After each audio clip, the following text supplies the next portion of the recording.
네, 안녕하세요. 보건과학연구소 서지훈입니다. 우리가 계속 환경위해성 평가에 대해서 공부를 하고 있는데, 위해성 평가를 진행했던 실제 아티클이라든지, 그리고 우리가 또 계산식에 의거해서 여러 가지 위험도를 산출해 보는 연습들을 지금 진행하고 있습니다. 결국에는 이제 위해성 평가를 진행하는 이유가 뭐였죠?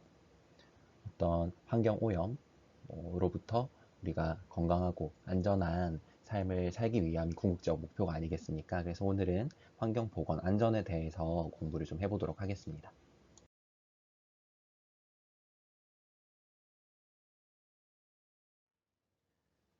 지금 우리 보안용 학과에 여러 가지 세부 전공들이 있는 걸로 알고 있는데 저는 주로 환경보건을 전공을 했거든요. 그래서 환경보건이 무엇인지에 대해서 좀 살펴보고자 제가 환경보건법을 들고 왔어요. 제가 링크를 걸어 두었으니까 또 상세하게 보고 싶은 친구들은 이 링크를 타고 들어가서 더 보면 좋을 것 같습니다. 먼저 이 법이 생긴 목적은 환경오염과 유해화학물질, 우리가 지금까지 많이 배웠죠. 그런 것들이 국민 건강이나 생태계에 미치는 영향을 조사하고 규명하고 감시하는 것. 그래서 결론적으로 국민 건강에 대한 위협을 예방한다라고 나와 있죠. 그리고 그보다도 더 중요한 게 이를 줄이기 위한 개선 대책을 마련하는 것. 그럼으로써 국민 건강과 생태계의 건전성과 보호, 유지할 수 있도록 함을 목적으로 한다 나와 있는데 여기서 이제 건전성이라고 하는 얘기가 있어요.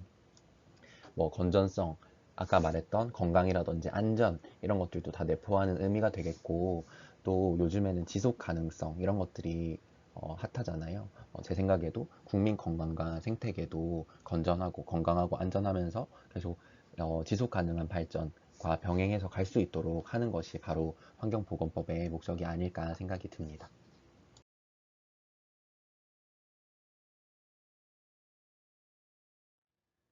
네, 그래서 환경보건이란 무엇이냐?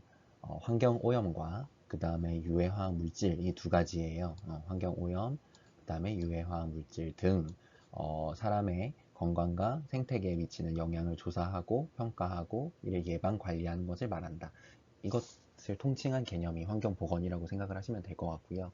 그 다음에 여기 나와 있어요. 그래서 환경오염이 환경정책기본법 제3조 제4호에 따른 환경오염이라 그랬는데 그래서 제가 여기 들고 와봤거든요. 보시면 여기서 말하는 환경오염은 산업활동 및 그 밖의 사람의 활동에 의하여 발생하는 대기, 수질, 토양, 해양 또는 심지어 방사능 오염 이런 것들 그리고 여기까지는 지금 오염에 대해서 주로 얘기를 했는데 그런 것들도 이제 환경오염이 될 수 있다 그랬어요. 소음이나 진동, 그다음에 악취, 요즘에 또 이슈인 일조 방해 심지어 이런 것들도 환경오염이라 그러네요. 그 다음에 우리가 얘기했던 빛, 인공적인 조명 이런 빛공해 이런 것들이 모두 다 환경오염으로 생각이 될 수 있다라는 거고 유해화학 물질은 이제 화학물질관리법 제2조 제7호에 나와 있는 것을 이제 유해화학 물질이라고 정의를 한다고 되어 있는데 여기 또 밑에 보시면 유해화학 물질이란 유독물질 또는 허가물질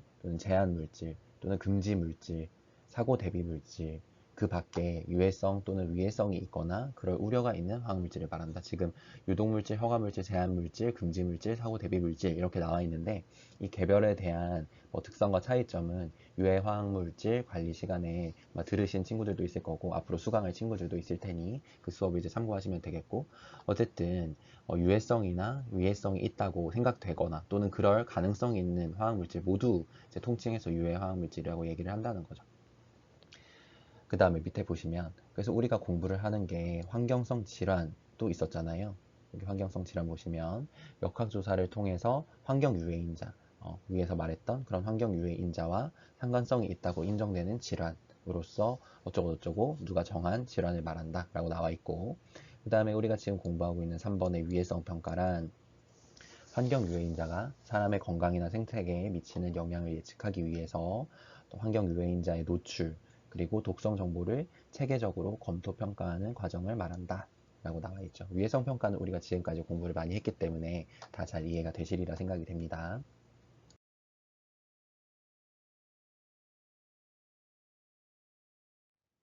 아까 환경성 질환 얘기를 했어요. 그때 역학조사라는 얘기가 나왔는데 역학조사가 무엇이냐? 우리가 배웠었죠. 그래서 뭐 크로스 섹셔널 스터디도 배웠고, 코호트 뭐 연구, 그다음에 케이스 컨트롤 연구, 제가 심지어 중간고사에도 문제를 냈었습니다.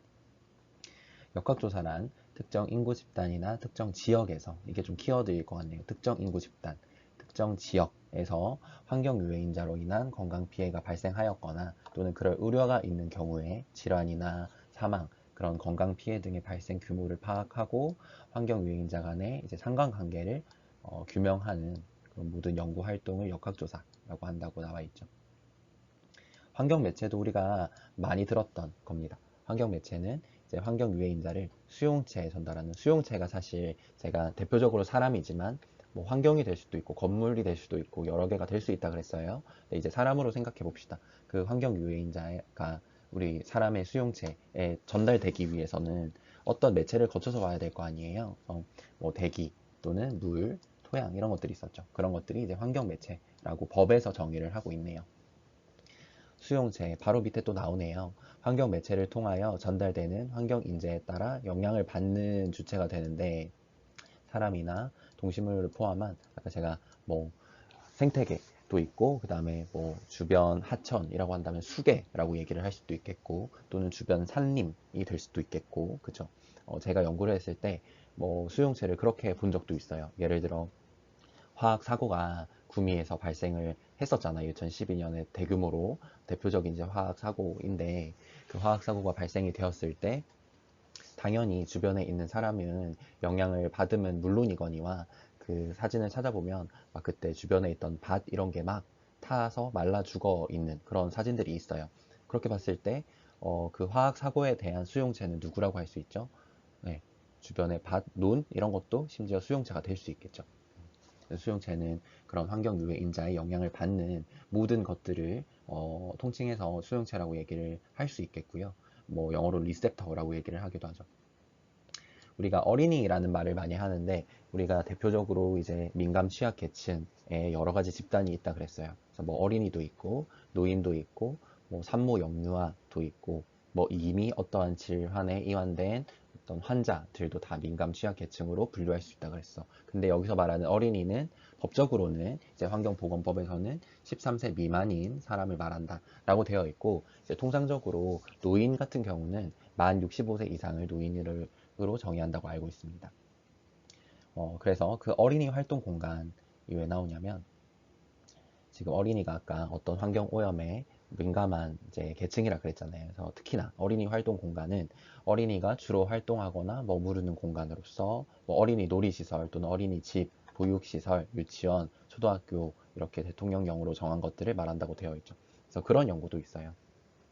어린이들이 이제 바깥에 야외 활동을, 체육 활동을 할 때, 뭐, 인조 잔디라든지 우레탄, 그런 소재의 운동장에서 많이 이제 활동을 하게 되는데, 거기서 뭐 이제 중금속이 나왔다더라. 또는 뭐 프탈레이트류 같은 뭐 그 환경 호르몬 물질이 나왔다더라. 그런 얘기들이 많이 있었죠. 그런 공간들을 통칭해서 이제 어린이 활동 공간이라고 얘기를 하는 겁니다.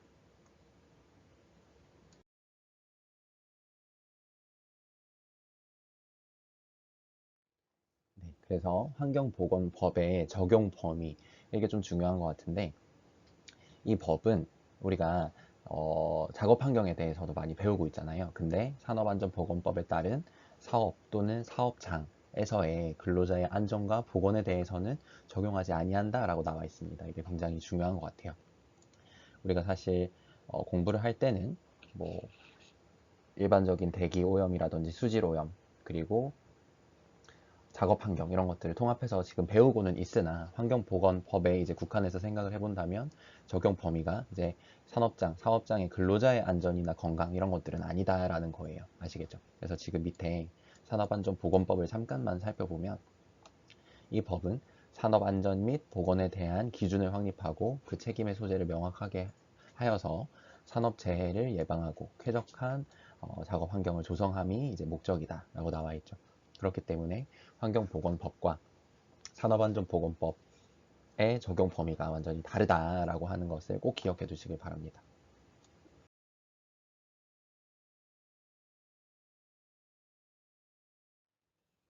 네, 환경보건법 기본 이념.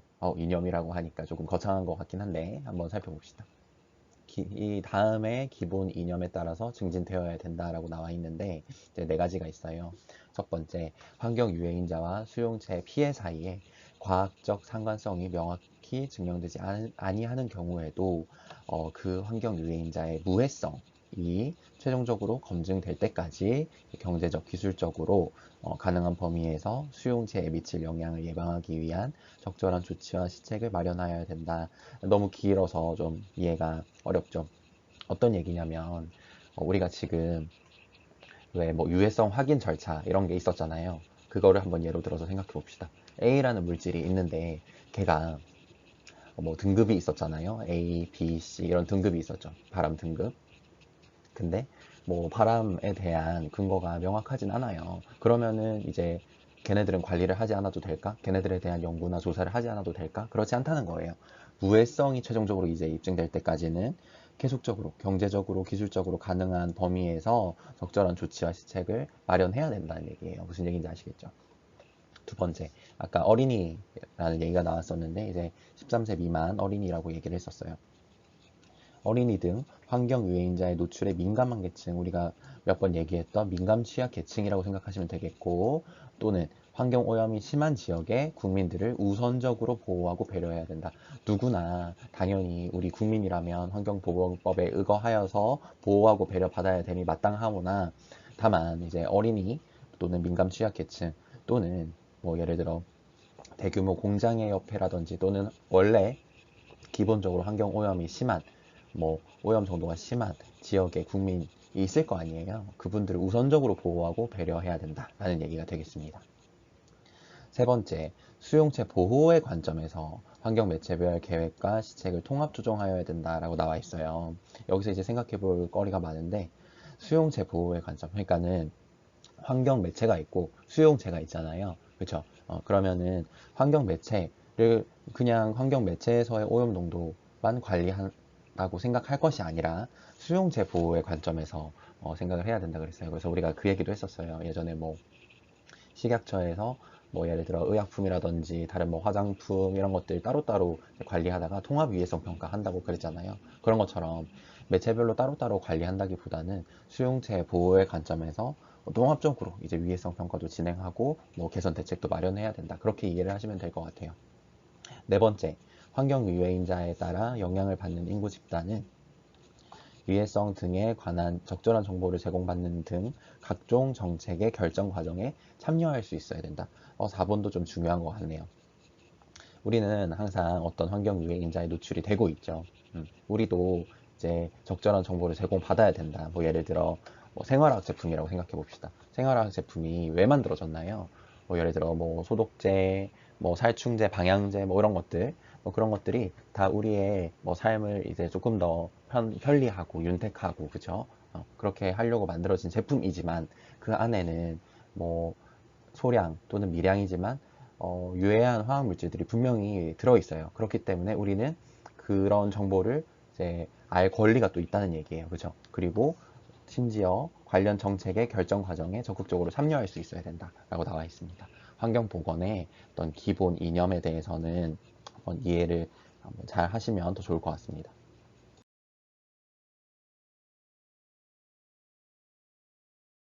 국가 등의 책무도 있네요. 첫 번째, 국가와 지방자치단체는 환경유해인자가 수용체에 미치는 영향을 항상 파악하고 환경유해인자로부터 수용체를 보호하기 위해서 필요한 시책을 세우고 시행해야 된다.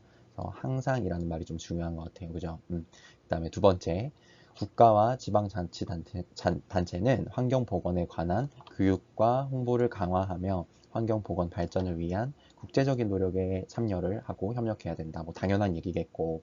세 번째, 사업자 같은 경우는 사업 활동에서 발생하는 환경 유해인자가 수용체에 미치는 영향 및 피해를 스스로 방지하기 위하여 필요한 조치를 취하여야 한다. 그리고 국가 지방자치단체의 어떤 것들에 적극적으로 참여하고 협력해야 된다. 근데 아까 교수님 사업자 뭐 작업장 이런 거는 환경보건법에 뭐 그 적용이 안 된다고 들었는데요. 여기서 말하는 사업자는 그런 거예요.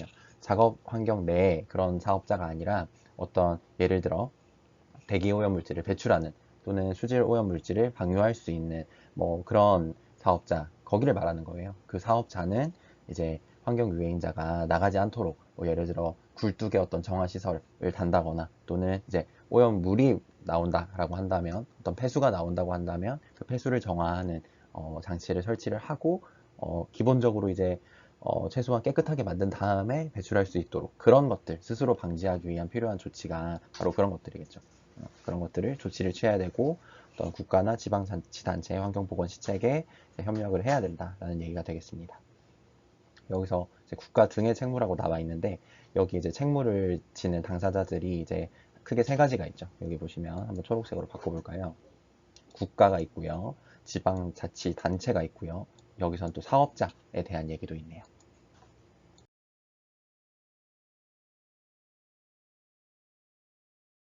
우리가 환경보건법에 의거해서 환경보건이 어떤 것인지 그리고 어떤 이념들이 있고 뭐 우리가 따라야 될 뭐 그런 것들은 무엇이 있을지 얘기를 해봤어요. 그럼 그 환경보건학이 어디에 적용되는지를 한번 살펴보면 우리가 지금 다 전공에서 공부를 하고 있는 것들이네요. 그죠? 첫 번째, 환경위생이나 환경공학. 보면 인간에게 부적합한 환경을 인간의 건강, 안전, 편의를 도모할 수 있도록 관리하고 개선해 나가기 위한 학문이 바로 환경위생공학이 되겠고 또는 공중보건의 향상을 위한 기술적으로 중요한 역할을 담당하고 있다. 뭐 이렇게 되어 있네요. 두 번째, 우리가 좀 여기에 대해서 얘기를 많이 했던 것 같은데 노출평가라든지 독성학, 독성학은 또 최다령 교수님 연구소에서 많이 진행을 하고 있고 여러분들도 수업 많이 듣고 있죠. 인체가 환경적인 위험 요인에 어떤 경로와 양상으로 노출되며 그 기전은 메커니즘이 어떤지 탐구하는 것들이 노출평가 독성학이라고 하네요. 세 번째, 환경역학이라든지 직업역학은 무엇이냐?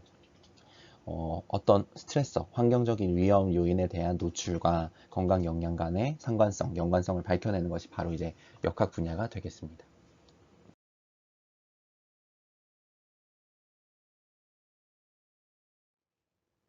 네, 환경보건학에 이렇게 다양한 분야가 있는데 사실 이게 이렇게 딱딱 나누어지는 건 아니지만 굳이 이제 나눠보자면 환경위생이나 공학 쪽은 이제 오염물질과 매체 오염 여기에 좀 포커스가 맞춰져 있고 이제 노출평가 독성학은 그 환경 오염과 그 다음에 인체 노출 간에 좀 관심이 많이 있는 학문이고 역학 같은 경우는 그 노출로 인한 건강 영양에 이제 포커스가 맞춰져 있다 이렇게 이해를 하시면 되겠고 그 다음에 우리가 배웠던 환경 영향 평가 및 위해성 평가 이런 것들은 오염 물질 그 다음에 매체 오염 그쵸 우리가 계산할 때 이거 다 이 순서대로 했었잖아요 인체 노출 그 다음에 건강 영향 이런 것들을 모두 다 아우르는 것이 이제 위해성 평가 그리고 그 위해성 평가에서 끝나면 안 된다 그랬죠 위해성 관리라든지 정보 소통 리스크 커뮤니케이션이 되겠습니다 그런 것들이 어디에 활용이 된다 환경 보건 정책이라든지 행정에 활용이 된다라는 얘기가 되겠습니다.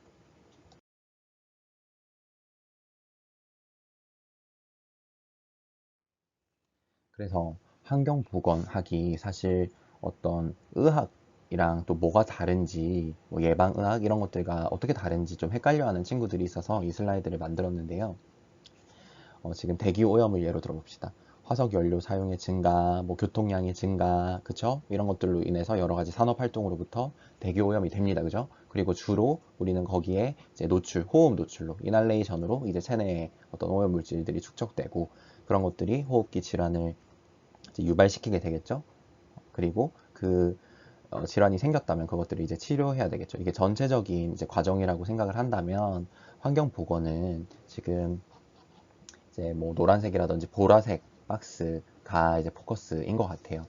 그래서 그 오염원이 어디로부터 나오고, 그죠? 어떤 수준으로 노출이 되고, 그다음에 체내 얼마만큼 이제 인터널 도즈라고 하는 내적 용량이 얼마나 되고, 그래서 결국에는 호흡기 질환의 어떤 유병률을 높일 수 있다까지가 어떻게 보면은 환경보건학의 주요 분야인 것 같고, 그것들을 이제 직접적으로 치료하고, 그쵸? 그런 것들이 어떤 약물을 쓴다거나 또는 외과적인 수술을 한다거나 그런 식으로 해서 치료를 하는 게 바로 의학 분야가 되겠죠. 그래서 사실은 뭐 질환이란 것을 탐구하는 것은 비슷할 수 있지만 환경보건과 또는 의학과는 분명한 차이점이 있다라는 것을 염두에 두시면 되겠습니다. 그리고 이제 의학에서는 어떤 그 질병의 치료 또는 개선 이런 것들이 목적이라면 우리는 거기에 목적이 있다기보단 어디에 우리는 목적이 있죠? 지금 이런 것들이죠. 네. 그래서 환경 오염을 줄이기 위한 노력, 그리고 노출을 줄이기 위한 노력, 이런 것들이 이제 환경보건학의 주요 분야가 되겠습니다.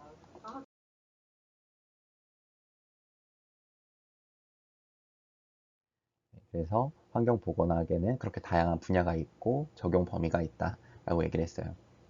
저도 여러분과 같이 환경보건학을 전공을 했었습니다. 학부 때. 그리고 석사, 박사도 다 환경보건 전공을 했습니다. 그래서 저 교수님도 환경보건학을 했다고 그러는데 도대체 저 교수님의 연구 분야는 뭘까 궁금할 수도 있잖아요. 그래서 제가 한번 가져와 봤습니다.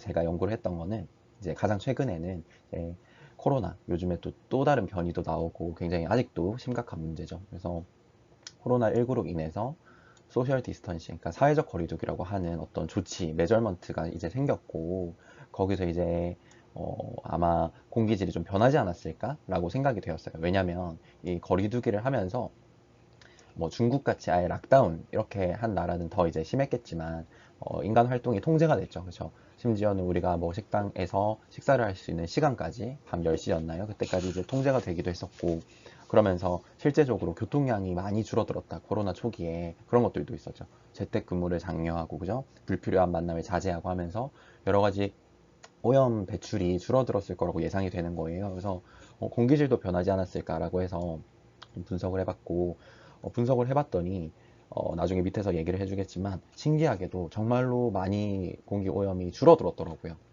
2020년에 코로나가 주로 2020년, 2021년 이렇게 이제 상궐하고 있으니까 그때 굉장히 많이 줄어들었음을 발견을 했습니다. 그래서 사실 이제 공기질이 줄어드는 건 어느 정도 예상되는 결과였지만 거기서 끝나는 게 아니라 환경보건이 어떤 분야다? 건강 영향이 어떻게 되는지를 이제 평가하는 학문이다라고 했잖아요. 그래서 저는 여기서는 이제 헬스 베네핏이라고 나와 있는데, 이 베네핏이 뭐냐면 우리가 이제 어느 정도 수준의 공기 오염에 노출이 되었을 텐데 그 오염 농도 수준이 줄어들었다고 한다면 우리로 생각했을 때는 어떻게 보면 베네핏인 거잖아요. 그죠? 높은 오염도에서 낮은 오염도로 줄어들었고, 오염이 줄어들었다는 것은 어떤 환경성 질환이나 다른 호흡기계 질환 이런 것들의 유병률을 낮추게 될 수 있잖아요. 그래서 여기서 제가 표현한 것은 헬스 베네핏이라는 이제 용어를 채택을 해서 논문을 좀 썼었는데요. 보시면 이제 이게 서울이고 이거는 대구예요, 여러분. 그리고 위에 거는 지금 작아서 잘 안 보이겠지만 PM2.5, 밑에 거는 PM10 우리 배웠었죠? 미세먼지. 그거였는데 위에 거를 가지고 어차피 PM2.5나 PM10 둘 다 이제 미세먼지니까 위에 거 가지고 한번 얘기를 해봅시다. 지금 파란 색깔 그래프, 선 그래프가 뭐냐면 여기 이제 컨트롤이라고 나와 있는데 컨트롤 피리어드가 2017년부터 2019년 코로나 있었을 때입니까? 없었을 때입니까? 없었을 때죠. 그 농도를 이제 위에 파란색으로 보여주고 있고, 이렇게 좀 작아서 잘 안 보이겠지만 코비드 19이라고 해서 2020년이 초록 색깔 선으로 나와 있죠. 여러분 어떻습니까? 단적으로 보기에도 지금 PM2.5 농도가 이제 높다가 2020년 코로나 생겼을 때 굉장히 많이 이제 낮아짐이 보이죠. 그게 다 서울과 대구 두 도시에서 다 그죠. 특히나 굉장히 많은 이제 저감 폭을 보인 게 뭐 4월, 3월 이럴 때가 굉장히 어, 그 미세먼지 저감이 굉장히 많이 된 걸 볼 수 있어요. 코로나 없었을 때 시기에 비해서 그렇죠. 그래서 다시 이제 오른쪽 그림을 보면은 PM2.5라든지 PM10 각각의 이제 에어 퀄리티 인덱스, 그러니까는 오염도를 나타낼 수 있는 그런 수식이 있어요. 그래서 밑에 보시면 AQI 카테고리라고 나와 있고, 뭐 그게 50보다 작으면은 이제 에어 퀄리티가 좋다, 굿이다라고 얘기를 하는 거고, 151에서 200, 그 이상이 될 수도 있겠고, 그러면 언헬시, 건강하지 않음, 이런 수준을 나타내는 카테고리 지표가 있는데요. 보시면 위에 컨트롤이 이제 코로나 없을 때라고 얘기를 했어요. 그때는 지금 보니까 대부분이 주황색이고 뭐 빨간색이고 노란색이고 그래요. 보면은 대부분 주황색인 거, 주황색이 뭔지 볼까요? unhealthy for sensitive group이라고 나와 있어요. sensitive group이 뭘까요? 민감 취약 계층이겠죠. 그 계층에게 건강하지 않은 수준이다 라고 되어 있는데, 신기하게도 이제 2020년대로 오면서 어떻게 됐죠? 주로 이제 노란색이긴 한데 노란색 모더레이트 중간 정도다. 근데 좀 제가 주목하고 싶었던 거는 이 초록색이 생겼다는 거에 의의를 조금 두고 싶었어요. 왜냐면 우리는 아까 환경보건법의 기본 이념 생각나십니까? 어떤 집단을 우선적으로 관리해야 된다. 어린이를 포함하는 어떤 환경오염에 민감한 집단을 우선적으로 보호해야 된다라고 했어요. 그쵸? 기억나시죠?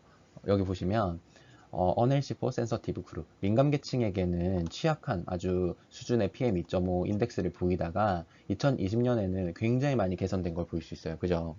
그게 뭐 PM2.5, PM10 둘 다 그랬고 서울, 대구 할 것 없이 그런 양상들이 많이 나타났다.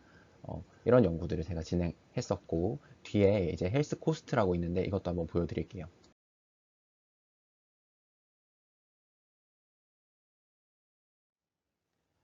제가 썼던 접근법은 약간 이런 거였어요. 평균적인 사망률이 있을 거 아닙니까? 그런데 공기질이 개선이 됐다면 그 평균적인 사망률도 조금 낮아졌을 거예요. 떤 이유로 사망했는지는 모르겠으나 전체 사망률이 그 대기 오염으로 인한 사망률은 조금 더 줄어들 수 있겠죠. 공기질이 개선됐기 때문에, 그쵸? 그걸 제가 바로 헬스 베네핏이라고 표현을 한 거고, 즉 그게 이제 헬스 코스트로의 접근인데요. 이 장표에서 한번 보시면 지금 PM2.5가 있고 10이 있고 이제 NO2가 있어요, 여러분. 이거는 이제 오염 물질이죠. 그 다음에 코비드 19는 여러분 잘 알고 계시는 코로나 19고 이거 제가 한 3, 4개월이었나요? 그때를 딱 한정 지어서 한 연구였는데 서울에 그때 코비드 19으로 인한 이제 사망자는 2명이었던 거고 대구는 154명. 대구의 초창기 때 코로나가 굉장히 빨리 확산됐었잖아요. 그래서 사망자가 이렇게 다르다는 거. 근데 이제 오염물질을 보면은 오염물질이 아까 개선이 많이 됐다 그랬죠. 그러면 제가 말했어요. 그 사망률 자체도 이제 줄어들었을 수도 있어요. PM2.5로 인한 사망이 한 250명 정도 줄어들었다. 회피되었다. 그래서 영어로는 이제 avoided death, avoidable death 또는 뭐 preventable death, prevented death 뭐 이렇게 나타내기도 하는데 그러니까 그 사망이 줄어들었다는 거죠. 네. 그래서 이제 OECD에서 정한 국가별로 사람 한 명의 이제 그렇게 하면 안 되지만 이제 경제적 가치가 있어요. VSL이라고 하는 그 경제적 가치가 있는데 그것을 곱해서 제가 이코노믹 아웃컴을 산출을 했습니다. 그래서 PM2.5만의 이제 회피 사망은 250명 정도로 평가가 되고 그로 인한 이제 이득은 사망이 줄어들었으니까 어떻게 보면 이득이라고 생각할 수 있는 거잖아요. 이만큼이었다. PM10은 그거보다 적었지만 이만큼이었다. NO2도 이만큼 있었다라는 거예요. 그죠? 그런데 코로나19로 인한 사망은 이득이 아니라 우리에게는 어떤 있어서는 안 되는 손해인 거잖아요. 그러니까는 그 아웃컴이 마이너스로 이제 평가가 되는 거고 이제 2명의 사망분에 해당하는 만큼의 마이너스, 154명의 사망분에 해당하는 마이너스 이렇게 있다는 거예요. 근데 지금 두 도시 간의 비교를 제가 하고 싶었던 이유는 이거였어요. 서울만 보자면 이게 인간의 그 생명 가치를 돈으로 환산하는 게 좀 그렇긴 하지만 이제 영구적으로 보았을 때 서울 보았을 때는 코로나19로 인한 사망보다는 어떤 공기질 개선으로 인한 그쵸 이득 이런 것들이 더 많은 것처럼 이제 보이기도 해요. 근데 대구를 보면 공기질 개선으로 인한 어떤 헬스 베네핏이 있었다고는 평가가 되나 사실 사망자 수가 압도적으로 더 많았기 때문에 여기서는 마이너스 이렇게 평가가 되는 거죠. 좀 흥미로운 결과입니다. 그렇기 때문에 지금 이 코로나19가 우리한테 주는 환경보건학적으로 시사점이 굉장히 많아요. 우리가 코로나19를 잘 통제해야 된다. 라는 얘기는 너무 당연한데 이런 식으로도 접목을 해볼 수 있다는 거예요. 두 도시 간의 코로나 대응의 차이. 뭐 대구에서도 이렇게 많이 나오고 싶진 않았겠지만 어떤 이렇게 갑자기 확진자 수와 사망자가 많아짐으로 인해서 얻게 되는 어떤 손해라든지 마이너스, 인간 생명의 뭐 사망 이런 것들이 굉장히 많이 두드러졌고 서울은 비교적 뭐 그런 것들이 적었다라는 거잖아요. 이런 것들을 비교해보고 평가하고 그 다음에 또 제 생각에는 코로나19가 종식이 되더라도 또 다른 뭐 변이 바이러스가 또 나올 수도 있고요. 또 다른 유형의 감염병이 또 창궐할 수도 있다고 분명히 저는 생각을 합니다. 그렇게 되었을 때 우리가 이제 이런 경험들을 했기 때문에 뭔가 조금 더 적절하고 적극적인 방역 대책 이런 것들을 만드는데 우리가 일조 뭐 도움을 할 수 있는 거죠. 기여를 할 수 있는 거죠. 환경보건학의 다양한 분야 중에 제가 공부했던 뭐 내용들을 조금 소개를 한번 드려봤고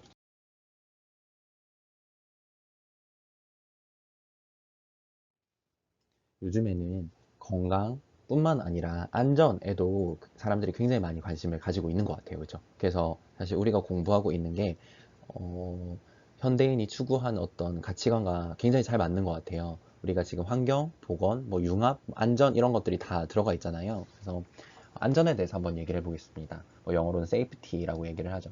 사전적인 정의는 이제 크게 두 가지가 있는데, 안전이란 너무 간단한 정의이지만 완벽한 정의인 것 같아요. 위험하지 않은 것이 안전이라는 거예요. 그죠? 그리고 우리의 마음을 생각해 봤을 때는 마음이 편안하고 몸이 온전한 상태라는 것이 바로 안전의 사전적인 정의가 되겠는데, 하버드 대학교의 유명한 이제 교수님은 이런 말씀을 하셨다네요. 안전이란 허용 한도를 초과하지 않는 것으로 판단된 위험성이라고 나와 있어요. 여기서 또 생각해 볼 게 많죠. 항상 제가 위험은 우리 주변에 도사리고 있다 그랬어요. 리스크가 제로가 될 순 없어요, 절대. 제로 리스크는 없다고 제가 말씀을 드렸어요. 그죠? 아무리 우리가 노력을 하고 그것들을 줄이기 위해서 또는 회피하기 위해서 노력을 한다고 해도 정말 예측 불가한 거기 때문에 리스크라고 하는 것은 어느 정도 위험성은 항상 우리 주변에 있습니다. 분포하고 있고 산재되어 있습니다. 하지만 그렇다고 우리가 뭐 아무것도 안 하고 살 수는 없잖아요. 그죠? 그렇기 때문에 뭐 리미트, 허용 한도 이런 것들을 정해 놓는 거잖아요. 그 허용 한도를 초과하지 않는 것으로 판단된 위험성이 바로 안전한 상태라고 얘기를 해볼 수 있다는 거예요. 그러면 이 허용 한도가 뭐 어떤 것이냐, 스레숄드라고 얘기를 할 수도 있겠고, 뭐 역지값, 그죠? 이거는 사람이 생각하기 나름인데, 우리가 그러면 발암물질, 발암 위해도를 따졌을 때 전통적으로 몇을 채택한다 그랬죠? 그 허용 한도라고 하는 것을 10의 마이너스 6승, 그죠? 또는 뭐 10의 마이너스 5승, 또 연구자에 따라서 10의 마이너스 4승까지 이렇게 허용 한도라고 얘기를 한다 그랬어요. 그것을 초과하지 않는다면 사실 뭐 비교적 안전한 상태라고 얘기를 할 수 있겠고, 어떤 당장의 개선 대책은 필요하지 않은 상태라고 얘기를 할 수 있겠죠. 그게 바로 안전이라는 거예요.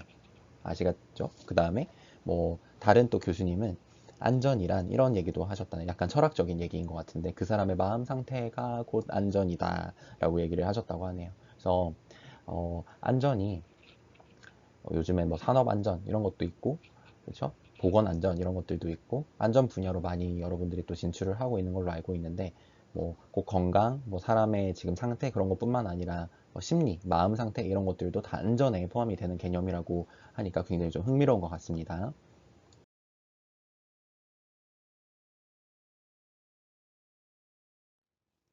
제가 아까 안전에도 굉장히 다양한 분야가 있다고 말씀을 드렸는데, 여러 가지가 있네요. 생활안전 또는 뭐 교통안전, 재난안전, 치안안전, 뭐 맞춤안전이란 것도 있고, 뭐 시설안전, 산업안전, 보건안전, 사고안전, 굉장히 다양한 분야의 안전이 있죠. 그래서 저희가 공부하고 있는 분야랑 조금 맞는 부분을 제가 파란색으로 한번 체크를 해놔봤어요. 생활안전은 뭐 우리 주변에 있는 모든 위험의 안전 이런 것들이 다 생활안전에 포함이 되겠고, 재난안전, 재난은 근데 저희 공부 안 하지 않나요? 라고 생각을 할 텐데 아니에요, 여러분. 재난안전 어, 그냥 뭐 지진, 뭐 화산 이런 것만 재난이 아니라, 여러분 최근에 미세먼지도 재난으로 분류가 됩니다. 그죠? 그 다음에 화학물질 사고 이런 것들도 재난으로 분류되죠. 또 폭염 이런 것들도 재난으로 분류가 됩니다, 이제. 그래서 우리가 그런 것들 다 공부하고 있잖아요. 그래서 재난안전도 우리랑 이제 관련성이 높은 분야가 되겠고, 뭐 산업안전 이런 것들 또는 보건안전 이런 것들도 다 우리가 공부하고 있는 여러 가지 안전의 분야가 되겠습니다. 밑에 정말 간단한 그림이긴 하지만 뭐 리스크라든지 세이프티는 서로 이제 리버스하게, 그러니까 반대로 작용할 수밖에 없겠어요. 그죠? 리스크를 낮춘다면 당연히 세이프티는 올라가게 되겠죠.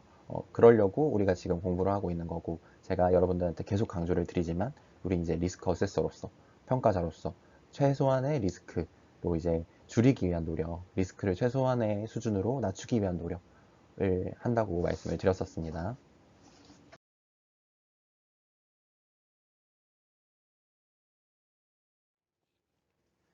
종합적으로 이제 보건, 환경, 그리고 안전 합쳐서 HSE 또는 뭐 EHS라고 얘기도 하더라고요. 그래서 헬스, 보건 H, 그 다음에 세이프티 S, 인바이러먼트 E. 이 보건, 안전, 환경이라고 하는 것은 서로 뗄래야 뗄 수가 없어요. 우리 삶에 있어서 건강하고 안전한 환경을 조성하기 위한 모두의 노력이라고 제가 한번 환경, 보건, 안전을 나름대로 한번 정의를 해본 거예요, 여러분. 어떻게 마음에 드시나요? 그래서 사실 이제 보건 분야와 안전 분야, 환경 분야가 조금씩 다르긴 하지만 우리는 이것들을 통합해서 이제 공부를 하고 있다라고 생각을 하시면 될 것 같아요.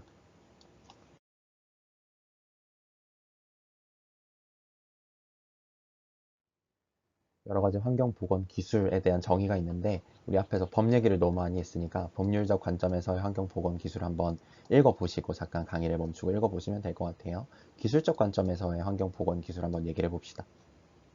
여기서 또 새로운 표현이 나오네요. 환경부하, 벌든이라고 하는 건데요. 이 환경부하가 바로 무엇이냐? 환경의 질에 부정적인 영향을 미치는 것이다. 그리고 그 악화된 환경의 질은 다시 또 보호 대상, safeguard, subject 이렇게 나와 있는데 이 보호 대상을 뭐로 생각을 해볼 수 있겠어요? 맞아요. 수용체라고 생각하시면 되겠죠. 그죠? 그 악화된 환경질이 다시 이제 수용체에 부정적인 영향을 미치게 되는 것이다. 라고 하는 거겠고, 환경의 질, environmental quality라고 하는 것은 부정적인 영향은 중간점 레벨의 환경 영향으로, 환경 부하가 보호 대상에 미치는 부정적 영향은 종말점 레벨의 이제 환경 영향으로 볼 수 있다라고 되어 있네요.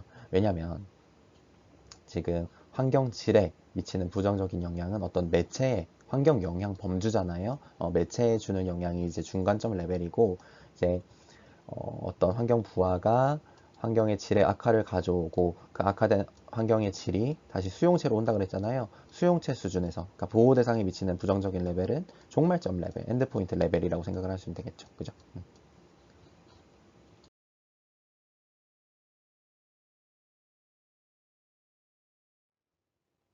그래서 우리가 보호해야 될 대상은 제가 아까 수용체로 예시를 들어드렸습니다만 인체의 건강, 휴먼 헬스, 그리고 생태계 건전성, 심지어는 뭐 사회자산 또는 농림, 그다음에 어업 이런 것과 같은 1차 생산력까지도 보호 대상이 될 수도 있겠다고 하네요. 근데 우리가 지금 환경보건 측면에서 고려해야 될 보호 대상은 이제 인체 건강과 생태계 건전성으로 이제 압축이 된다 그랬고, 그래서 이제 환경 위해성 평가라고 한다면 여러분 EPA에서 크게 두 가지 카테고리가 있다고 했는데 기억이 나시나요? 인체 위해성 평가, 휴먼 헬스 리스크 어세스먼트랑 에콜로지컬, 그러니까 생태계, 생태 위해성 평가 이렇게 또 두 가지로 나뉜다고 했어요. 그죠? 기억이 나시죠?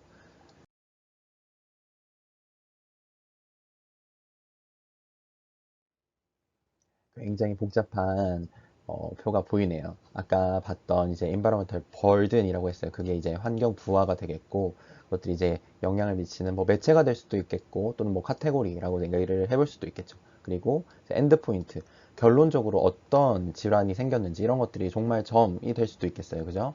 그다음에 보호 대상은 아까 이렇게 네 가지가 있는데 우리는 이제 이 두 가지에 포커스를 맞춰서 공부를 할 거다라고 얘기를 했고, 환경 부하에 굉장히 다양한 것들이 있네요. 지금 보시면. 지구 온난화 또는 오존층, 뭐 그린하우스 가스 이런 것들이 되겠죠. 그런 영양 물질들이라든지 심지어 뭐 산성화나 부영양화를 일으키는 뭐 이런 것들 좀 수질적 측면인 것 같고요. 그 다음에 대기질 쪽으로 봤을 때는 이제 광화학 산화물 이런 것들, 그리고 인간들이 사용하는 인체 독성 물질들, 그죠? 그 다음에 또는 생태 독성을 미칠 수 있는 생태 독성 물질들을 이제 여러 가지 그런 물질들을 사용하고 배출하는 것. 그리고 또 큰 개념으로 봤을 때는 자원 소비, 라는 거, 뭐 화석 연료의 소비, 뭐 이런 것들도 될 수 있겠죠. 그런 것들이 모두 다 이제 environmental burden, 환경 부하라고 얘기를 할 수 있겠고, 그런 것들이 결국은 이 중간 수준에서 이러한 영향들을 일으킬 수 있다라는 거예요. 보시면 당연히 뭐 지구 온난화, 오존층의 파괴, 그쵸? 산성화된 토양, 부영양화된 뭐 수질, 그죠? 그 다음에 대기 오염이라든지 인체 생태 독성, 또는 그 여러 가지 자원의 소모 이런 것들이고, 그것들이 결국에는 마지막에 어떤 영향을 다시 일으키느냐라고 본다면 캔서, 뭐 암, 또는 뭐 스트레스, 감염병, 그죠?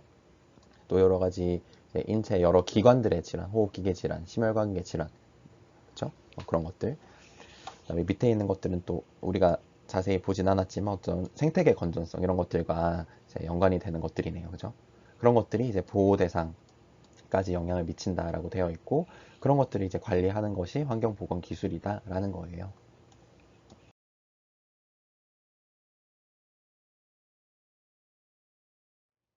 네. 그래서 환경보건 기술도 이렇게 다양한 또 분야가 있다네요. 첫 번째, 우리가 다 배웠던 거예요. 배웠던 거랑 연관지어서 생각할 수 있는데, 일단 무언가 환경 보건 기술, 환경 오염을 제어하기 위해서는 얼마만큼 있는지를 알아내는 것도 중요하지 않겠어요? 그렇기 때문에 첫 번째로 환경 유해 인자 또는 영양에 대해서 어느 정도 수준인지 모니터링하는 기술이 첫 번째가 되겠고, 두 번째는 우리가 많이 공부했던, 그러면 그 노출 수준은 얼마이고 위해성은 도대체 얼마인데 이게 위해한 거야 위해하지 않은 거야를 이제 생각해 볼 수 있는 노출 위해성 기술이 있고, 그 다음에 그것들을 어떻게 관리할 건데 라고 하는 관리 기술이 있겠고, 뭐 그런 것들이 사실 위해도의 감축이라든지 회피 기술과 함께 갈 수 있는 거가 되겠어요.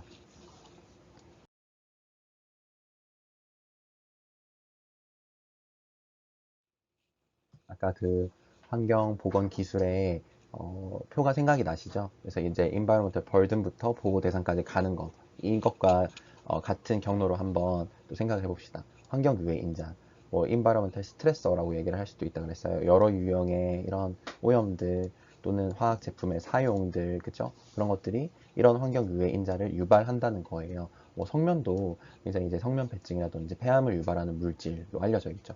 그리고 뭐 지금은 새집 증후군 이런 얘기 잘 안 하긴 합니다만, 이제 90년대, 2000년대만 해도 막 새집 증후군 난리였었거든요. 뭐 포르말데히드, 아세트알데히드, 여러 가지 알데히드 물질들, 그 다음에 생활환경 중에 VOC, 여기서 이제 BTX라고 나와 있는데 뭐 BTEX라고 얘기를 하기도 해요. 뭐 벤젠, 톨루엔, 자일렌 이런 것들, 그 다음에 이제 프탈레이트 물질들. 프탈레이트는 그렇게 생각하시면 되겠어요. 내분비계 그런 물질의 뭐 일종이다라고 생각을 하시면 되겠고, 이것도 요즘에 굉장히 이슈죠.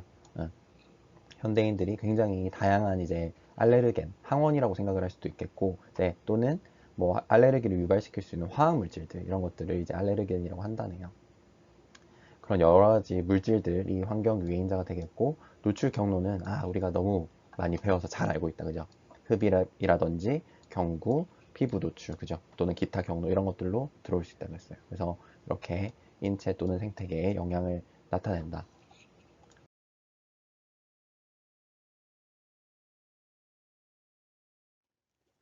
결국엔 그런 환경 오염들이 환경성 질환을 이제 유발시킨다 그랬고, 환경성 질환의 이제 유형들을 봅시다. 좀 흥미로운 게 보이네요. 나중에 그건 말씀해 보도록 하고, 물환경 보전법에 따른 수질 오염으로 인한 질환, 화학물질 관리법으로 따른 이제 유해 화학물질로 인한 질환. 신기한 게 성면으로 인한 폐질환도 단독으로 환경성 질환으로 분류가 되고 있죠. 그죠?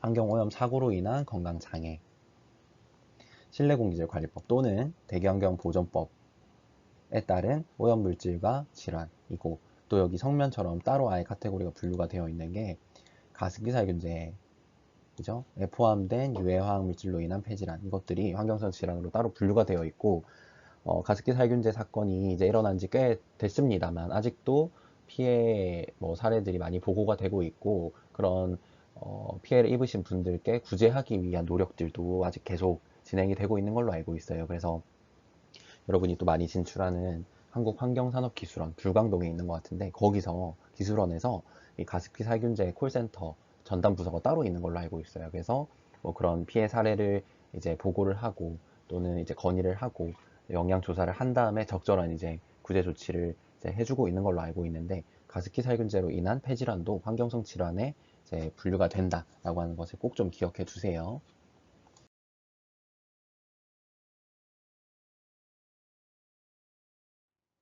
우리가 알고 있는 것 중에 아주 전통적인 환경성 질환이 있죠. 네, 지금 제가 네모 퀴즈 내놓았는데 이게 뭘까요? 수은 중독으로 인해 발생되고 다양한 신경학적 증상과 징후를 나타내는 증후군, 또는 이와 유사한 공해병을 통칭하는 경우로 불리기도 한다는데, 뭐 우리가 예전에 중학생 때인지 고등학생 때인지 아주 맨날 배웠던 거예요. 그죠? 미나마타 병이죠. 일본에서 있었던, 또는 뭐 카드미움 노출로 인한 뭐 이따이따이 병 이런 것들도 다 이제 물환경 보존법에 따른 수질 오염으로 인한 환경성 질환으로 분류해 볼 수 있겠죠, 여러분.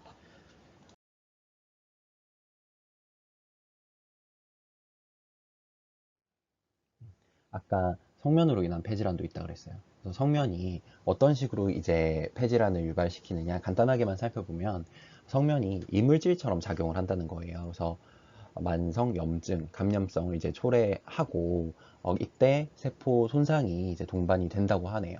그리고 어, 흡연하는 게 이제 성면과 같이 노출이 되었을 때 종양 촉진자로서, 그러니까 투머 프로모터라는 표현을 여기서 쓰는데, 그래서 촉진자로서 이제 작용을 해서 암 발생을 조금 촉진한다라고 되어 있네요. 그죠?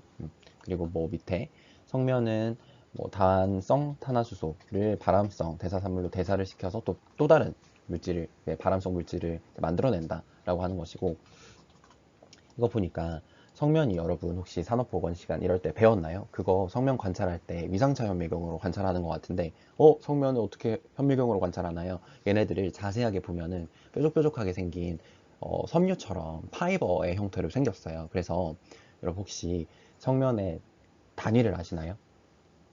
우리 뭐 미세먼지는 마이크로그램 퍼 뭐 큐빅미터였고, 뭐 가스장 오염 물질은 ppm 또는 뭐 ppb, 뭐 라돈 같은 경우는 뭐 베크렐 이렇게 하잖아요, 그죠? 피코큐리 이렇게 하는데, 성면의 개수 혹시 아는 사람? 음, 성면은 제가 답을 말해버렸네요. 근데 성면의 단위는 개수예요, 개수. 1cc에 몇 개 들어있는지, 그래서 성면은 개수로 셀 수 있어요, 여러분. 나중에 수업 끝나고 한번 구글에 성면 이렇게 쳐보세요. 그러면은 뾰족뾰족한 섬유처럼 생겼거든요. 걔네들이 어쨌든 흡연이랑 이제 동반되어서 노출이 되었을 때 발암물질이 심지어 흡착되기도 하고 농축시키기도 하고 배출을 지연하기 때문에 굉장히 흡연이 이 성면과 같이 노출되면 굉장히 안 좋게 이제 작용을 하는 거죠.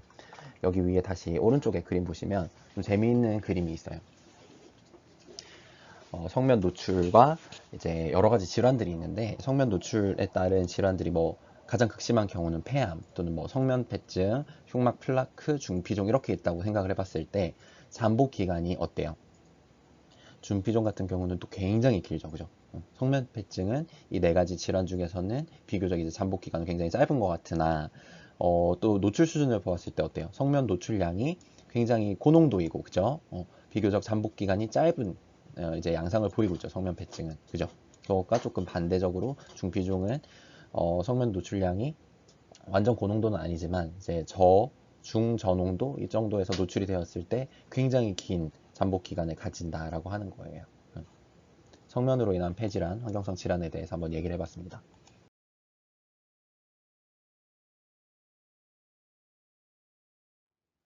그리고 아까 가습기 살균제 얘기를 했는데, 그 가습기 살균제에 포함된 여러 가지 뭐 CMIT라든지 MIT 물질 이런 것들 조사 유아물 시간에는 조사를 한번 해봤고, 그 다음에 이 다큐멘터리를 보는 것을 과제로 한번 냈었는데, 여러분은 이제 시간이 되시면 한번 들어가서 보세요. 이게 환경보건학을 공부하고 있는 친구라면 좀 반드시 알아야 될 만한 사건이기도 하고, 그렇기 때문에 제가 링크를 걸어둘었습니다.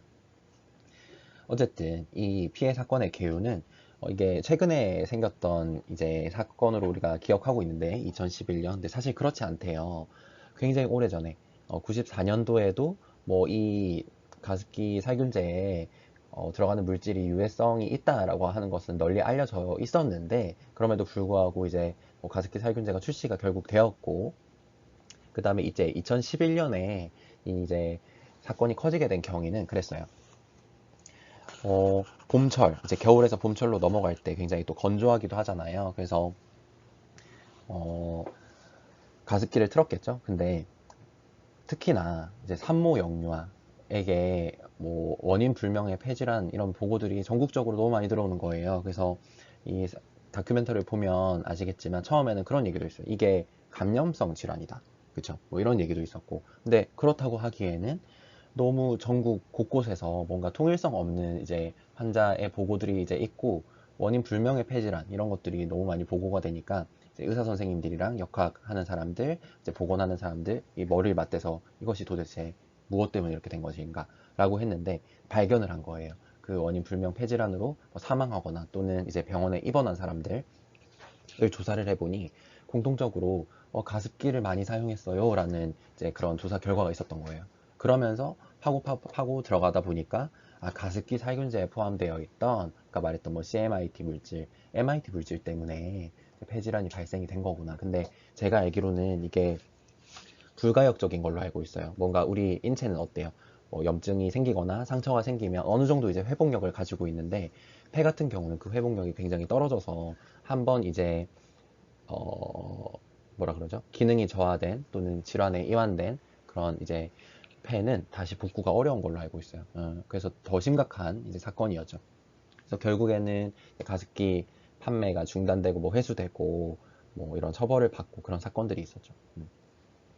보시면 가습기 살균제의 피해 양상에서 폐질환이 굉장히 압도적으로 이제 나타나고 있고, 심지어는 여러분 저도 잘 몰랐는데 심혈관계 질환도 이제 유발을 했다고 해요. 그 다음에 당연히 이제 정신, 왜냐면 이게 신체 능력이 떨어지게 되면은 정신적인 이제 저하도 동반되게 되거든요. 왜냐면은 이제 뭐 사망하기도 하고 또는 뭐 그 통증도 있고 그죠? 본인이 이제 어떤 질환에 이완됐다는 것 때문에 정신적인 저하도 굉장히 많이 이제 관찰이 되었죠. 그런 이제 사건이 있었고 어쨌든 가습기 살균제로 인한 이제 그런 폐질환도 대표적인 환경성 질환으로 이제 분류되기 시작했다라고 하는 것.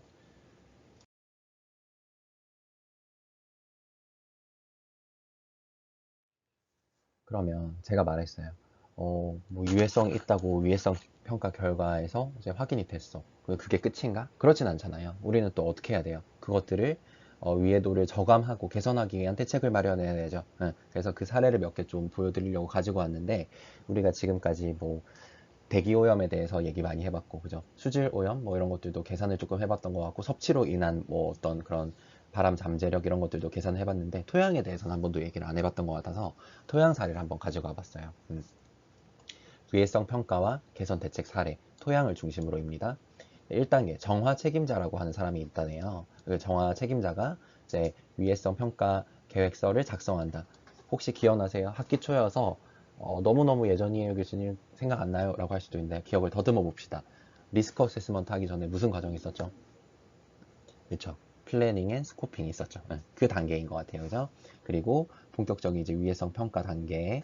그 다음에 여기서 우리가 다 배웠던 겁니다만 여기서는 특이하게 마지막에 어떤 걸 했나요? 그래서 위해도가 결정이 되었는데 그 위해도를 어느 정도 수준까지 낮추겠다라고 하는 목표치를 설정을 했다고 하네요. 그죠? 이 사람이. 그 다음에 그 위해성 평가에 대한 결과서를 이제 작성을 했고, 뭐 보고 이런 것들은 뭐 당연한 결과고, 그 다음에 6단계, 제가 얘기하고 싶은 건 이제 6단계인데, 6단계에서 정화 또는 사후 관리를 했다고 하는데, 어떤 식으로 했는지 한번 봅시다.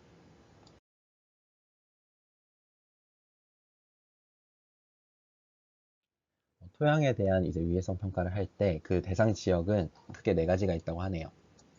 국유 재산인데 토양 오염이 심하게 이제 발생된 지역 또는 정화 책임자의 불명, 누군지 모른다는 거예요. 지자체장이 정화를 실시하려는 지역도 이제 위험성 평가 지역으로 들어갈 수가 있겠고, 또는 토양 오염이 사실 인위적인 배출이 많을 수도 있겠지만 자연적 원인에 의해서 이제 오염이 될 수도 있잖아요. 그죠? 그런 지역 또는 그 밖에 대통령령이 정하는 지역 이런 곳이 대표적으로 이제 토양 위해성 평가를 진행하게 되는 대상 지역이 된다고 하네요.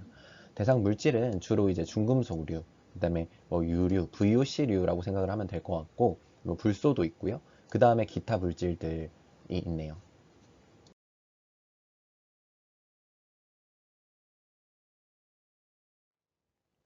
네. 그래서 구체적인 사례로는 장항 송림숲 사례가 있다고 하는데 혹시 장항이 어디인지 아시나요, 여러분? 저도 자료 조사하다가 장항 송림숲은 어디 있는 거야? 이렇게 생각을 하다가 너무 익숙한 거예요. 장항이 많이 들어본 것 같은 거야. 그래서 기억을 더듬어 봤더니 제가 여기를 갔더라고요. 장항 스카이워크 여기 사진이 있네요. 여기 충남 서천이에요. 서천에 있는 장항 송림숲 사례인데 왜 갑자기 뜬금없이 장항 송림숲 사례일까? 음, 이 지역에 지금은 없어진 걸로 알고 있는데 굉장히 대규모의 재련소가 있었다고 하네요, 여러분. 그래서 혹시 앞에 슬라이드에서 기억이 나나요? 어떤 물질을 대상으로 위해성 평가 진행한다고 그랬어요? 대표적으로 중금속이 있었죠. 음, 재련소에서 나오는 그 물질 때문에 이 장항 송림숲 주변이 그 비소 농도가 굉장히 극심하게 높았다고 해요. 어, 그래서 지금 보니까 여기 바람 위에도 지금 산출한 거 보니까 1.3 곱하기 10의 마이너스 5승. 기억을 더듬어 보자, 다시. 10의 마이너스 5승. EPA 그 전통적인 기준치보다 초과를 했네요. 그죠? 바람성이 있다고 생각이 되죠? 그렇기 때문에 이 위해도를 저감을 해야 된다. 그리고 나름대로 이제 저감 기준도 설정을 하셨네요. 정화 책임자가. 보면 그래서 그 위해도는 어떻게 저감하기 위한 여러 가지 조치들이 있는데 무엇이 있었느냐? 첫 번째, 비소를 이제 없애기 위해서 금속 산화물, 뭐 촉매를 사용한 걸로 보이는데 금속 산화물에 비소를 이제 흡착시켜서 이제 위해도를 저감시켰다라는 게 이제 첫 번째. 어떻게 보면 공학적인 대책인 거죠, 그죠? 그 다음에 두 번째, 식물 체내의 비소를 축적하여 위해도를 저감. 중금속류를 잘 흡착시킨다고 알려진 이제 가지고 있는 능력이 뛰어난 식물들이 있어요. 그런 식물들을 심어서 이제 위해도를 저감하기도 했다. 그리고 세 번째가 조금 저는 흥미로웠는데 수용체로의 노출 경로 차단이에요. 이게 뭘까? 매트를 깔았는데 도대체 수용체로의 노출 경로가 뭐가 차단됐다는 거야? 라는 거잖아요. 그 송림숲 주변의 토양이 굉장히 오염도가 높았는데 그거를 이제 복토라고 하는 것은 그 위에 토양을 한 번 더 깐다는 거거든요. 그리로 이 우리 막 등산 다닌 친구들 알 텐데 뭐 이제 야자수 잎 같은 걸로 생긴 막 이제 매트 있잖아요.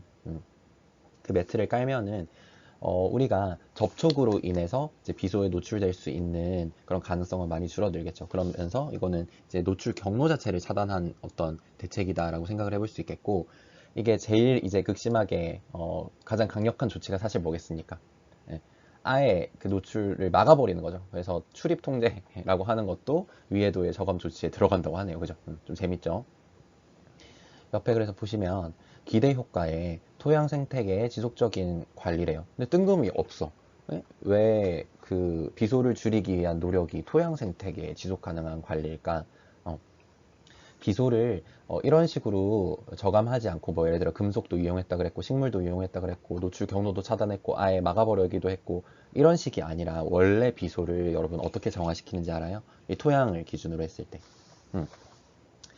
그 1m까지 판대요. 일반적으로 1m 깊이까지 파서 걔네들을 어떤 물이라든지 또 다른 이제 뭐 정화 기술로 걔네들을 씻고 내린대요. 세정한대요. 그죠? 그러려면 어떻게 해야 될까요, 여러분? 거기 있는 나무를 다 뽑아야 되는 거예요. 원래는 그런 식으로 제거를 했대요. 그래서 보시면 여기 오염 제거 중심이라고 나와 있어요. 그죠? 기존의 대책은 오염 제거 중심이었다. 그러니까는 그냥 비소 자체를 이제 세정시켜 버리면 된다. 라는 거였는데 그렇게 된다면 사실은 뭐 세정력은 뛰어나겠으나 어떻게 되겠어요? 이제 송림숲이라고 하는 건 사라지게 되겠죠. 그죠? 나무를 다 뽑아야 된다 그랬으니까. 근데 우리가 이제 이렇게 지속 가능한 수준의 어떤 저감 대책을 마련함으로써 어떤 토양 기능의 중심으로 이제 대책을 세웠다라는 거예요. 그래서 소나무도 살리면서, 그죠? 또 소나무만 살리는 게 아니라 그 소나무가 보존됨으로 인해서 CO2의 절감 효과까지 1년에 1100톤이나 되는 CO2를 절감할 수도 있었다고 해요. 그죠? 재밌죠? 그 다음에 그러면은 우리가 그렇게 조치를 하고 끝낼 것이냐? 그렇지 않다. 지속적으로 이제 모니터링을 해야 된다. 비산 먼지 중에 비소가 있을 수도 있겠고, 그죠? 토양에서 직접적인 이제 비소가 검출될 수도 있겠고, 진짜 비소의 수준이 내가 정한 이 위에도 저감 기준에 맞게 잘 저감되고 있는지를 계속해서 이제 모니터링을 해야 된다는 거예요. 그래서 이때 나왔던 이제 얘기가 이거예요. 위에도 저감 조치 대안 공법이라고 하는 거. 우리나라에서는 처음 소개된 이제 개념이래요. 이때 장항 송림숲의 개선 대책을 마련함으로써 기존에는 제가 아까 말했죠. 직접적으로 이제 오염을 제거하는 방식의 저감 대책들을 많이 수립했나 봐요. 근데 그게 중요한 게 아니라 우리는 직접적으로 뭐 세정한다든지 거기를 직접적으로 정화하기 위해서 얻게 되는 또 리스크도 또 다른 리스크가 생길 수도 있는데 그런 것들을 이제 잘 따져 보았을 때 이런 식으로 대안 공법을 마련할 수 있겠다라는 거예요. 그죠? 위에도 저감 조치 대안 공법이라는 용어는 좀 기억을 해두시면 좋을 것 같습니다. 토양을 중심으로 한 사례였고요.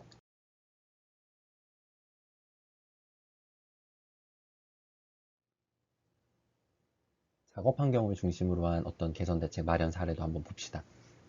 이거는 우리 너무 잘 아는 거니까 그냥 간단하게만 유해성에 대한 독성 평가는 기존의 뭐 MSDS 자료를 활용했다라는 거고 CMR 물질인지 여부를 이제 판단했다. CMR은 여러분 아시죠? 뭐 발암성이라든지 뭐 변이원성이라든지 그죠? 생식 독성이라든지 그런 것들 얘기하는 게 이제 CMR이라는 거고 그 물질에 해당하는지 여부를 이제 판단했다. 그 다음에 노출 수준은 어떻게 평가를 했느냐? 측정을 했다. 그죠? 우리 여러 가지가 있었어요. 그죠? 이 데이터를 얻는 방법이 세 가지 정도 있었던 것 같은데 뭐 측정이라든지 직접적인 측정이 안 되는 경우 뭐 모델링을 통한 예측도 할 수 있다 그랬고 또 뭐 있었죠? 내가 직접 측정할 수 하지 않더라도 가용한 어베일러블한 데이터를 가지고 올 수도 있다 그랬어. 그러면서 내가 에어코리아 예를 들었던 것 같아요. 그죠? 네. 그런 측정 결과 그 다음에 뭐 취급량, 비산성, 휘발성 이런 것들을 따져서 노출 수준을 평가를 했고 우리가 가장 궁금한 이제 위험성 평가는 어떻게 했느냐. 여기 처음 나오네. 4x4 매트릭스라는데 이게 도대체 뭘까? 제가 여기 들고 왔어요. 4 곱하기 4죠? 보시면 여기 약간 잘렸는데 미안해요. 이게 시비어티, 그러니까 심각도예요. 여기가 이제 심각도고, 그다음에 여기를 라이클리후드라고 해서 그런 것들이 일어날 확률이겠죠. 여기가 이제 1이고 x축, y축을 생각을 해보면 그 심각도도 낮고 확률도 낮다면 리스크가 1로 판단된다는 거야. 반면에 심각도도 4야. 그리고 그것이 일어날 확률도 4야. 그러면 4 곱하기 4, 쉽게 16 정도라고 생각해 볼 수 있겠죠. 그러면 이 정도 되는 위험성은 우리가 avoid, 피해야 된다는 거예요. 그죠? 또는 이 주황색 정도 있는 거라면은 우리가 이것에 대해서 개선 대책을 마련할 필요는 있겠어. 그지? 또는 네 번째 여기 초록색으로 이제 보이는 정도라면은 어느 정도는 그냥 허락되는 수준이 있겠구나. 그리고 이제 아예 위험도가 굉장히 낮다고 판단되는 경우는 수용 가능한 위험이구나, 안전한 상태구나 라고 얘기를 해볼 수 있다는 거예요. 그런 수준으로 이제 평가를 했다는 거예요. 그래서 위험성 감소 대책을 수립을 했는데, 사실 작업 환경에서는 위험성 감소 대책에 대한 것들이 많이 이제 정형화되어 있죠. 화학 물질을 제거한다거나 아예 그 물질을 제거해 버린다거나, 아니면 그 화학 물질을 제거할 수 없을 때는 대체하는 다른 이제 위험성이 낮은 물질로 대체한다거나, 그죠? 또는 공정이 뭡니까? 뭐 작업 공정, 어떤 식으로 이제 프로세스가 되는지 그런 거잖아요. 그럼 공정 자체를 변경한다거나, 적극적으로는 어떻게 할 수 있겠어? 차단이나 밀폐함으로써 내가 아예 노출이 되지 않게도 할 수 있겠지. 그러면 격리겠지, 그지? 그 다음에 환기 개선 대책도 마련할 수 있다는 거예요. 뭐 전체 환기라든지, 또는 전체 환기를 할 수 없는 경우 뭐 국소 배기 장치를 단다든지, 그죠? 그런 식의 이제 위험성 감소 대책이 작업 환경에서 마련이 될 수 있겠다라는 거예요.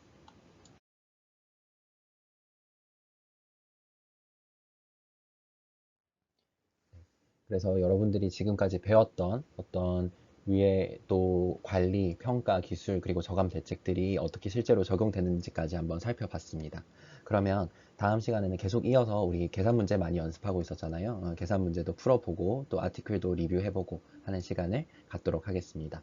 여러분 요즘에 너무 춥고 일교차도 크고 한데 건강 관리에 유의하시고 다음 시간에 또 뵙도록 하죠.